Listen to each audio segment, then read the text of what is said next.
চাঁদা দেওয়ার আর লোক থাকবে না। এই চ ওর মেয়েকে খুঁজে লাগ।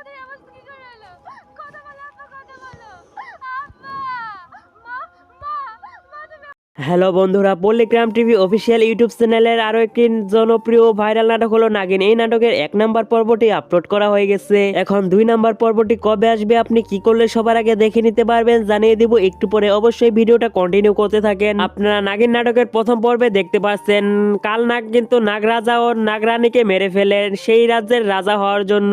কাল নাগ নাগিন রাজ্যের রাজা হওয়ার জন্য নাগরাজা ও নাগরানীকে মেরে ফেলে এবং তাদের মেয়ে নাগিনকে খুঁজতেছিল। তাকে না মারলে সেই কোনোভাবেই রাজা হতে পারবে না। নাগরানীর কথা মতো নাগিন নাগরাজ থেকে পৃথিবীতে চলে যায়। রিয়াজের বউ কিন্তু নদীতে ডুবে মারা গিয়েছিল এবং শ্রাবণীও নদীতে ডুবে মারা গিয়েছিল। এই খবর শোনার পর নাগিন ছদ্মবেশে সেই বাড়িতে ঢুকে পড়ে।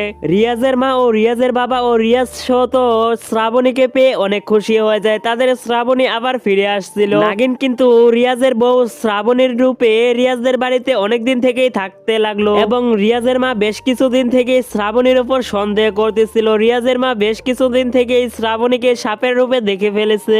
রিয়াজের মা রিয়াজ ও তার বাবাকে বলে, আমাদের ঘরে যে এই শ্রাবণী আছে এটা শ্রাবণী না, এটি একটি সাপ, এটা মানুষের রূপে আমাদের ঘরে আসছে।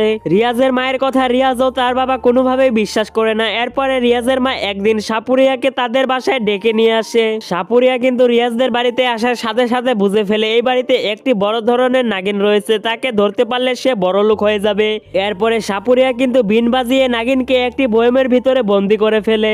এরপরে তো রিয়াজদের বাসার সবাই বুঝে যায় এই তো কোনো মানুষ না, এই তো সত্যিকারের একটি নাগিন। তাহলে কি রিয়াজ তার শ্রাবণীকে ফিরে পাবে না কি হবে পরবর্তী 2 নাম্বার পর্বটিতে জানতে হলে এই চ্যানেলটি সাবস্ক্রাইব করে এই চ্যানেলের পাশেই থাকুন। সবাই ভালো থাকবেন, সুস্থ থাকবেন, খোদা হাফেজ। এই নাটকটি শুটিং এবং এডিটিং শেষ করা হলে 8 থেকে 9 দিনের মধ্যেই আপলোড করা হবে পল্লিগ্রাম টিভি অফিসিয়াল ইউটিউব চ্যানেলে।